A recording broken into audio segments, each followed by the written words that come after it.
ওরে আল্লাহর পরে নবী আমার, আল্লাহর পরে নবী আমার, তারে পরে মা জননী, মা যে আমার নয়নের মণি। বলেন মা যে আমার নয়নের মণি। বলেন আল্লাহর পরে নবী আমার, আল্লাহর আরে তারপরে মা জননী, মা যে আমার নয়নের মণি। বলেন মা যে আমার, ওরে কত কষ্ট করলাম গো আমায় বুকে নিয়া মাগো মা। আরে তাই তো তোমায় ভালোবাসি, তাই তো তোমায় ভালোবাসি, মনের মাঝে দিলাম উঠাই, তারপরে আমার মা জননী। বলেন আল্লাহর পরে নবী আমার, আল্লাহর পরে নবী আমার, তারপরে মা জননী, মা যে আমার নয়নের মণি। ওরে 10 মাস 10 দিন গর্ভে ধরে দুনিয়াতে আল্লাহ মারে। আরে নিজে না খা ইয়া মাগো, নিজে না খা ইয়া মাগো, যত্ন করলা ধরনী, মা যে আমার নয়নের মণি। কন্যা মা যে আমার নয়নের মণি। আমার চরহামুয়ার যুবকের দল, মুরব্বী বাবাজিরা, পর্দার অন্তরালের মা, মা গো ও যুবকের দল, মুরব্বী বাবারা, কে জানি মাহফিলে বসত তোমার মা নাই, কে জানি মাহফিলে বসত তোমার বাবা নাই। ওই মা বাবা তোমার জন্য দোয়া করে গেছে, আজকে তোমার মা কবরে, বাবা কবরে। সন্তান একবার চিন্তা করে দেখো না, ওই মা জননী অন্ধকার কবরে, তুমি সন্তানের ভালোর খবর কেউ নেয় না।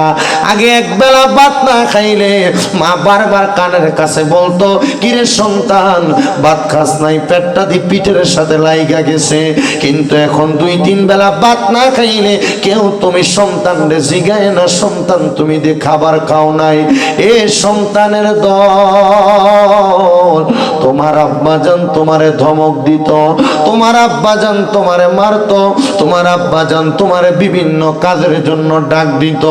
আজকে তোমার বাবা নাই, কে তোমারে ডাক দিব, কে তোমারে আদর করব? আমার একজন পাশের ভাই রাজাউল ভাই কুমিল্লাতে আছেন, ওই ভাইজানের কিছুদিন আগে আব্বা মারা গেছে। 2 বছর হয় ওনার আম্মাজান মারা গেছে। আব্বার দিকে তাকায় তাকায় ভাইজান নিজের জীবনটা কাটাইতো। মাঝে মাঝে মায়ের কথা মনে হইলে রাত্র দেখতাম কবর জিয়ারত করার জন্য চলে যাইতো। কয়েকদিন আগে যখন ওনার আব্বাজান মারা গেছে রে, মুনাজাতের সময় দেখলাম সব সন্তানরা মুনাজাত করে করে মা বাপের জন্য দোয়া করে। ওনার ঘরের মধ্যে 4 দিনের সময় যখন দোয়া করা হয়, আমি মুনাজাতের মধ্যে দোয়া করতেছি। আমি যখন দোয়া করতেছি আমার নজরটা তার দিকে গেছে।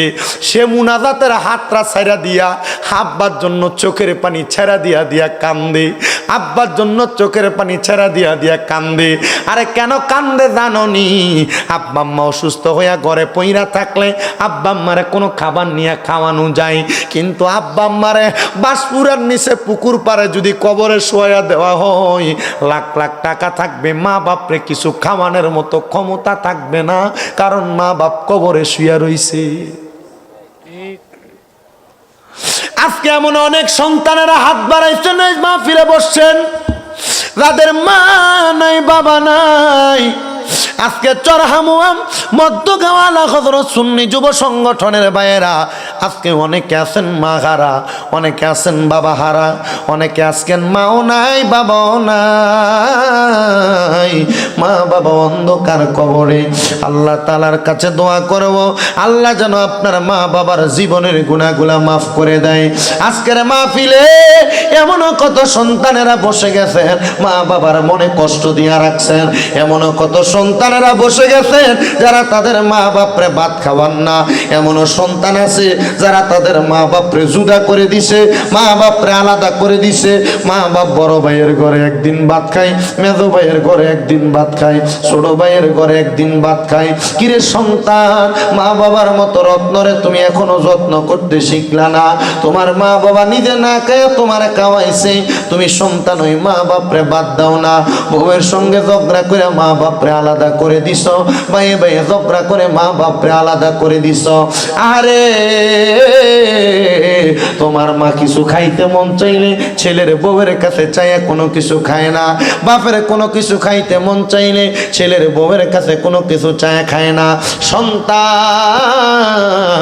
কি জবাব দিবা মনিব মুখতারের কাছে, কি জবাব দিবা আল্লাহর কাছে? ওই মা বাপ যদি তুমি সন্তানরে আসামি বানায়া দেয়, আরে এমন সন্তান যদি থাকো মা বাবার সঙ্গে এমন অন্যায় করেছ, ওয়াদা করো এখান থেকে বাড়িতে যাওয়ার পরে আম্মা আব্বার পা গোলার মধ্যে ধরবা, ধরে বলবা মা আল্লাহর হস্তে আমি সন্তানরে মাফ করে দেন, ও আব্বা আল্লাহর হস্তে আমি সন্তানরে মাফ করে দেন। যতক্ষণ পর্যন্ত তোমার মা তোমার বাবা মুখ দিয়া বলছে মাফ করে দিছি, ততক্ষণ পর্যন্ত মা বাবার কদম ছাইরো না। কেন জানো? ওই মা বাবার মনে কষ্ট দিলে আমার আল্লাহ তাআলা নারাজ হয়ে যায়। সাখাতুর রাব্বি ফি সাখাতিল ওয়ালিদাইন, আম্মা আব্বার অসন্তুষ্টিতে আমার আল্লাহ অসন্তুষ্টি হয়ে যায়।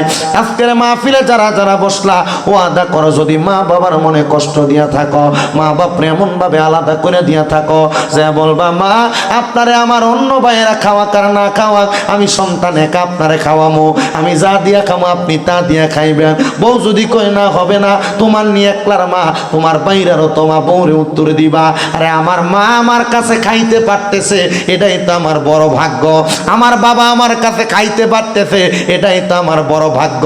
শোনো নবীর হাদিসের কথা, আল্লাহর নবী শিখিয়ে দেয় মা বাবার মুখে যারা খাবার তুলে দেয়, আম্মা আব্বার রিজিকের ব্যবস্থা যে সন্তান করে দেয়, ওই সন্তানের রিজিকের মধ্যে আমার আল্লাহ শত শত গুণ বরকত দেয়, শত শত গুণ না 700 গুণ বরকত দান করে। কিন্তু তুমি তো তোমার মারে খাওয়াইতে চাও না, বাপরে খাওয়াইতে চাও না, মা বাপরে জুদা করে ভাত খাওয়ানি লই এলাকায় বিচার বসায়, মেল বসায়।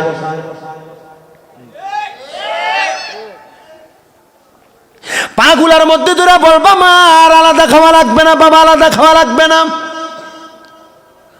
আব্বা মা যতক্ষণ না বলছে মাফ করে দিছি, ততক্ষণ পর্যন্ত মা বাবার পাও ছাড়বা না, ততক্ষণ পর্যন্ত মা বাবার পাও ছাড়বা না, ততক্ষণ পর্যন্ত মা বাবার পাও ছাড়বা না। সন্তানের দলেরা, এ সন্তানের দলেরা, এ সন্তানের দলেরা শোনো রে ও সন্তান, আজকের মাহফিল চরহামুয়ার মাহফিল, মধ্যগাঁওয়ের মাহফিল কবুল হবে কি হবে না এটার গ্যারান্টি কেউ দিতে পারবে না। তবে আমি একটা গ্যারান্টি দিয়া যাই, আগামীকালকে যখন এলাকার মুরব্বীরা দোকানে পয়সা বলবে কুমিল্লা থেকে শামীম রেজা আইসা সন্তানরা শিখিয়ে গেছে মাপ চাওয়ার জন্য, আমার পুতে রাত্রবেলা বাড়িতে যায় আমি বাবার পায়ে ধরছে, আমি মায়ের পায়ের মধ্যে ধরছে, তাইলে মনে করবা মাহফিল সফল হয়ে গেছে।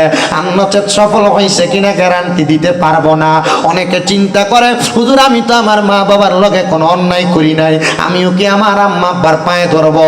আমি বলবো সন্তান হ্যাঁ অন্যায় করো আর না করো মা বাবার পায়ে ধরবা। আমি শামীম রেজার দিকে তাকাও, আল্লাহ তাআলা এত বরকত এত রহমত দিছে, আল্লাহ তাআলা এত রহমত আর এত বরকত দিছে।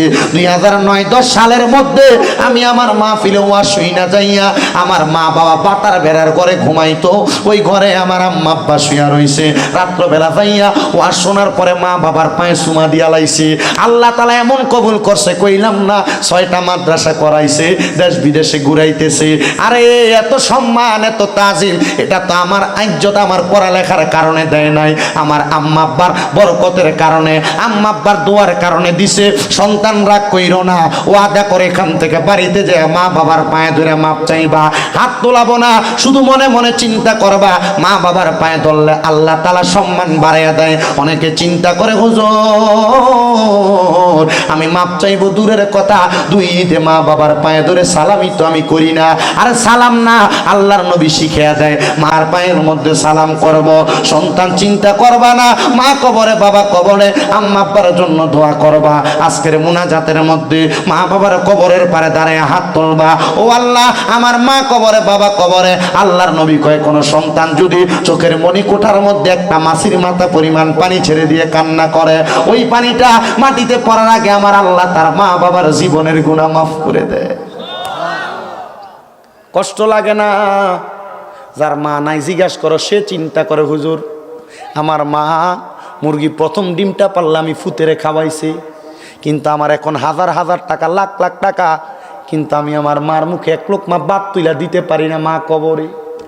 জিজ্ঞাসা করো সন্তান রে, হুজুর আমার আব্বা পুরান জামা কাপড় পরছে, আমি ফুতেরে দামি জামা কাপড় কিনা পরাইছে, হুজুর আমি এখন আমার আব্বা জান রে 500 টাকা দিয়ে কিনে একটা লুঙ্গি পরাইতে পারি না, আমার আব্বা জান অন্ধকার কবরে।